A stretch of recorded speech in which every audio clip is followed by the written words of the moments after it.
My name is Mark, a recording angel. I've been observing this earth since the dawn of creation. The Most High has asked me to share my recordings with you. The following are my records of humans during the fascinating times when the desire of ages, Jesus the Messiah, came to this earth. And they're collected in this book, Victory of the Warrior King, the story of the life of Jesus. If today's recording contains situations which might be uncomfortable for younger listeners, I will mark the video with the words parental guidance recommended. Andrew, Nain. I drew a deep breath. Being a recording angel can be a lot of fun, but on days like this, it definitely was not. I had been recording Andrew all of his short life.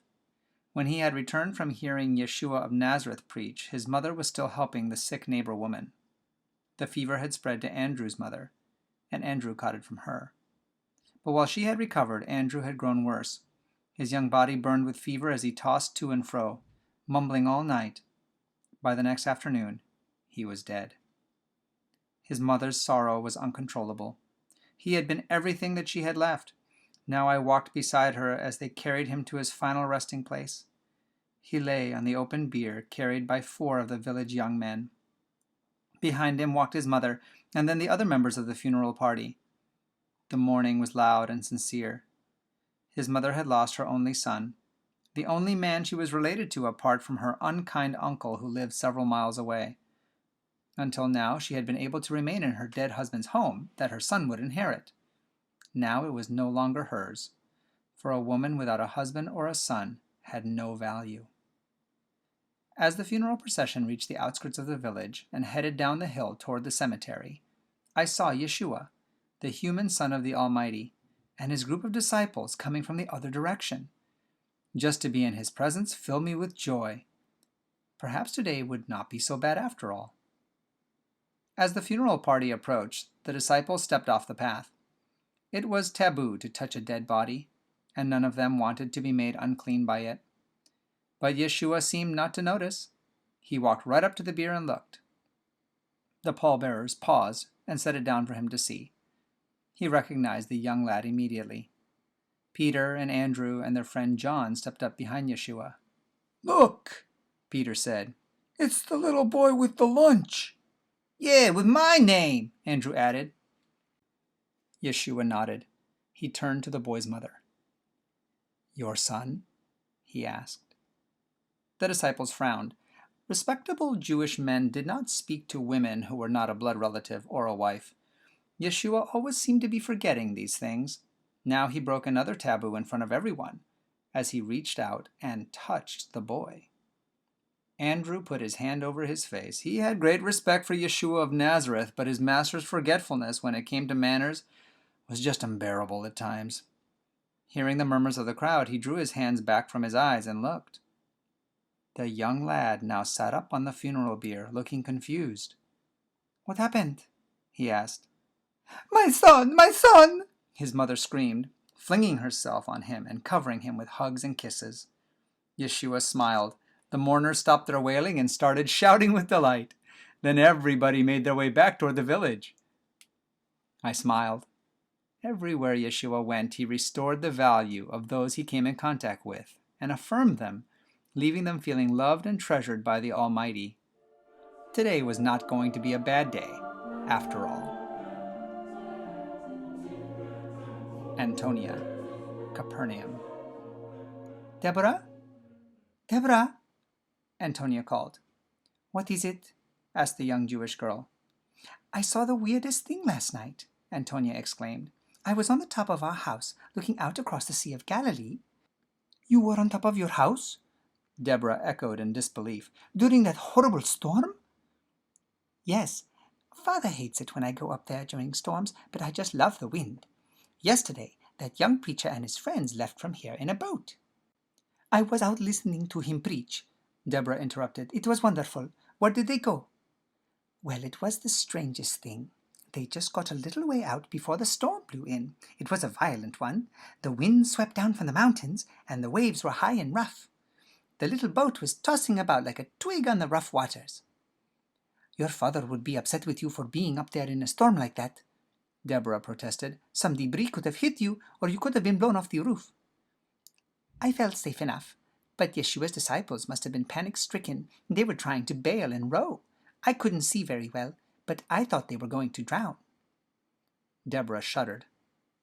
Well, I've seen the boats go down in the lake before during these storms. I hope Yeshua's didn't. The teacher has quite a following. Many would be sad if anything happened to him.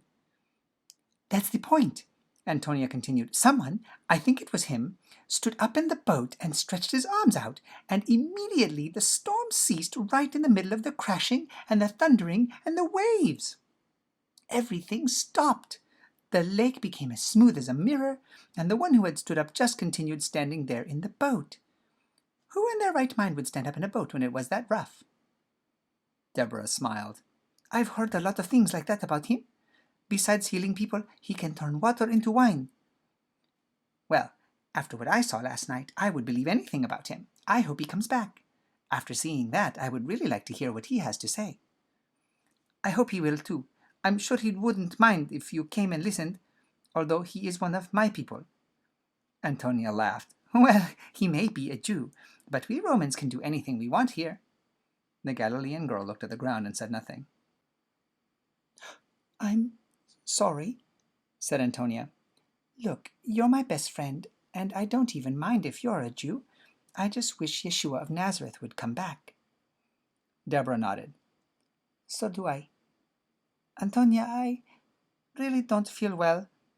I think I'm getting a fever or something. I need to go lie down. Here, I'll walk you home. Dead? How can she be dead?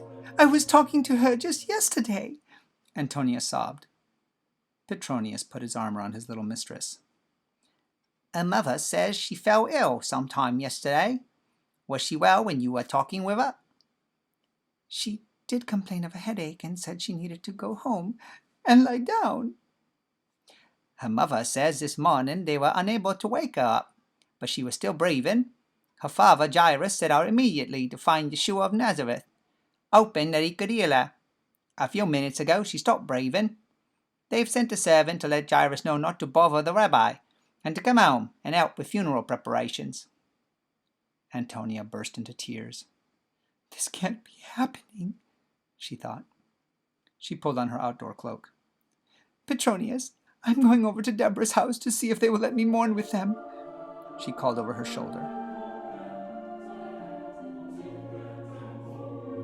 Petronius, you won't believe what has just happened, Antonia shouted as she raced toward the house sometime later. Why are you so excited? The servant asked, setting an amphora of wine down. Deborah is alive! It took a moment for her words to register. They were mistaken about her breathing, then? I know sometimes when people are ill, their breathing gets so shallow that people think... No, Deborah was really dead. The servant reached Jairus just after Jairus got to Yeshua. Yeshua kept heading toward Capernaum anyway. He stopped to heal a woman who had been bleeding for years and years, but that's another story, though it proves what Deborah said about her God and... Stop. Take a breath. Petronius laughed. One sentence at a time. I'm an old man. You're confusing me. Tell me about Deborah. Yeshua of Nazareth arrived at the house and told all the mourners to go outside. He took just Deborah's parents into her room. In minutes they came out with her, and she was starving. They fed her fruit and bread, and she drank, and everything. Definitely not dead, Antonia chortled with delight. How long will it take for people to realize who he is and make him their king? Petronius wondered out loud, then looked around anxiously to make sure someone hadn't overheard him. I don't know, answered Antonia, but I hope it is soon. Thad, Gadara. Thad trudged up the hill, holding the basket of food. He hated this task. Every day Mother would pack a lunch and he would carry it up toward the cemetery. It wasn't the cemetery that made him nervous. It was his father. His friend Nathan told him he should be glad his father was alive at least, for Nathan's father had died in one of the storms out on the lake. Thad secretly thought, though, that he would prefer his father to have died than to end up like this. He reached the edge of the cemetery. he called in a small voice. Hello? 2 men came screaming out from behind the rocks. Their hair matted, they were naked and filthy and covered with sores.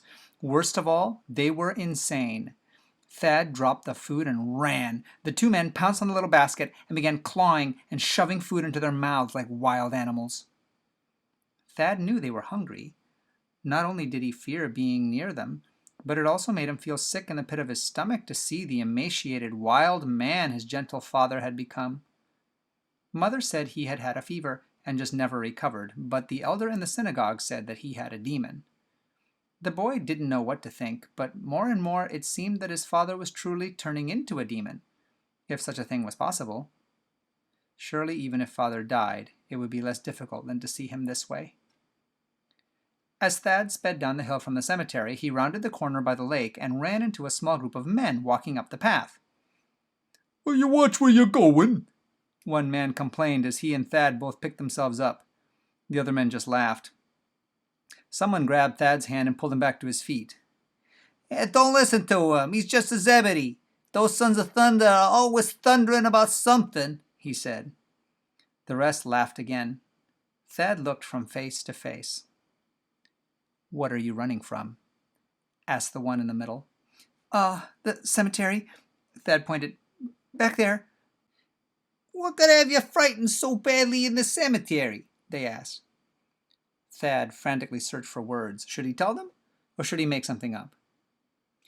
There are 2 demoniacs up there, he said. They came screaming out from the caves and chased me. Let's go see, the one in the middle said, starting on his way. "No, let's not," protested the one Thad had knocked over, but the one in the middle was already walking briskly up the path. Thad counted quickly. 13 men? They should be able to handle the 2 demoniacs without any problem. He decided to follow. Sure enough, the 2 had finished devouring the lunch. They had ripped the wrapping cloth to shreds, and the basket lay broken in pieces on the path. The man in front turned around and looked at Thad. You brought them food. As the boy stared at his feet, the man in front just smiled, as if he already knew and understood. Saying nothing, Thad scuffed his toe in the dust. I am Yeshua, and your name is... Thaddeus, but everyone just calls me Thad. Yeshua nodded. Come with me, Thad, and don't be afraid. Everything's going to be all right. Timidly, Thad followed. Suddenly, horrible screams slashed the air. Unable to help it, the boy bolted back down the hillside. I smiled. Thad had no reason to be afraid. While demoniacs could be dangerous, demons could do nothing in the presence of the Son of the Almighty. Yeshua said a few words to the 2 friends closest to him, and they ran down the path after Thad, quickly catching up with him. "Thaddeus, wait!" The boy stopped. Surely the men weren't going to drag him back up and make him face his father. "Dad, wait! Don't be afraid. The master says you should go back home and bring 2 sets of garments, one for your father and one for his friend." The boy just stared at them. How did you know he was my father? We didn't know. The master told us. My name is James. This is John, my brother. Yes, the thunder, thunder. If you think we're noisy, you should hear our father on a bad day. The 2 men laughed. Now, go back to town as quickly as you can. Get some clothing for those 2 men. It's obvious Yeshua has plans for them.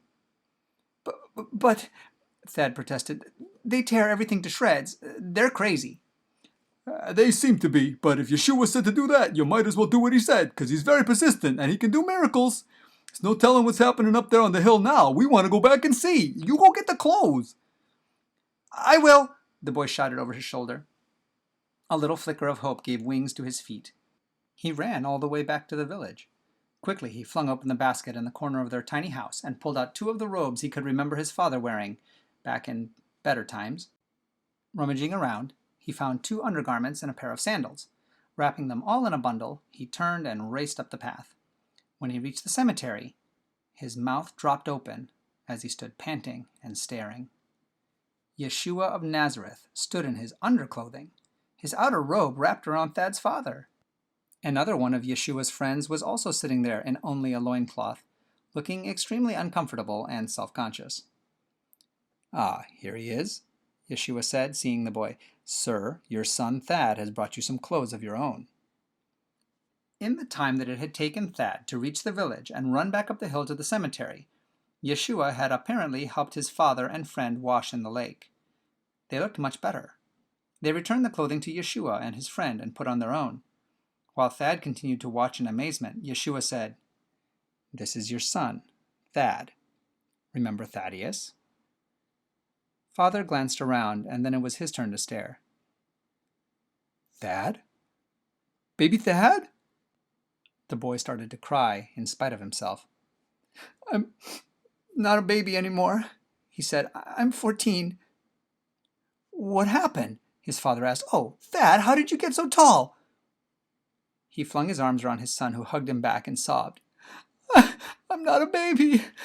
I'm a man now. You've been gone a long time." "What happened?" his father repeated. "You had a demon," said one of Yeshua's friends. "Both of you were demon-possessed. Yeshua cast the demons out." Thad's father bowed before Yeshua. "Please, come to the village so that we can have a feast for you and let everyone know what you did." The teacher shook his head slowly. "No, we will not be welcome in the village. Over there on the hilltop was a very large herd of swine a few minutes ago." The two former demoniacs glanced in the hilltop's direction. It was empty. "Yes," Thad's father said, "a Gentile estate raises pigs there." "Well, not anymore," one of Yeshua's disciples laughed. "What did you do with the swine?" Thad knew that the whole economy of the predominantly Gentile village involved raising and selling pigs. "You missed it," James told him. "The demons didn't want to leave the man and asked Yeshua if they could compromise by going into the pigs. Yeshua said they could, but when he cast them out and they entered the pigs, the beasts all jumped right off the cliff into the lake there." "Every single one of them?" the boy asked in amazement. "Every single one." Thad bit his lip. How would the village respond? Would they be glad to see his father and the other man back, or would they be furious about the loss of the herd? Yeshua, seeming to read the questions in his eyes, said, "One man is worth more than 1,000 pigs to God." To him, too, Thad reminded himself. Not caring what happened in the village, he was glad to have his father back. "Let us follow you and be your disciples," Thad's father begged. Yeshua shook his head. "No, God has a plan for everyone, and his plan for you is to return to your village sane, whole, and healthy. Just go back and tell them what God has done for you, and you will be a greater witness than if you had come with me and been one of my disciples." One of Yeshua's friends had a questioning look on his face. I chuckled as I imagined what he was thinking. "What? More important than us?" But Yeshua said nothing. He just smiled. Then he faced Thad. "You too. You've been a faithful son, good to your mother and good and loyal to your father in spite of his illness. Now your family is restored. But I need you to tell people in your village what God has done for you and your family." The young man nodded. The pig herders would be angry, and perhaps Yeshua's life would be in danger, but he and his father could let everyone know what had really happened. Thad, his father, and his father's friend knelt at Yeshua's feet. "Please do go. You are in danger here. The Gentiles who own the pig farm will be angry over their loss."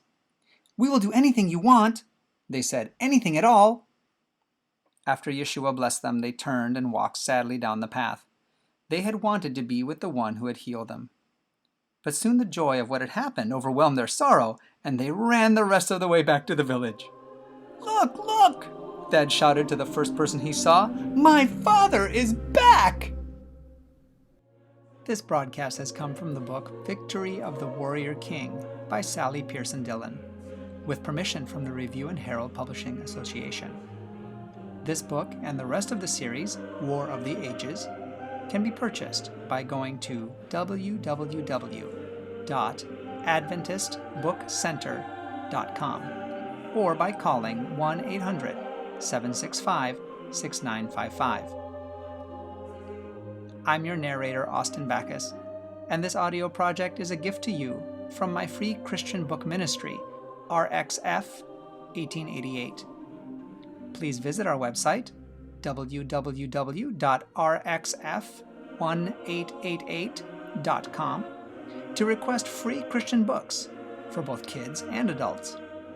and join us here again for more stories from Mark, the Recording Angel.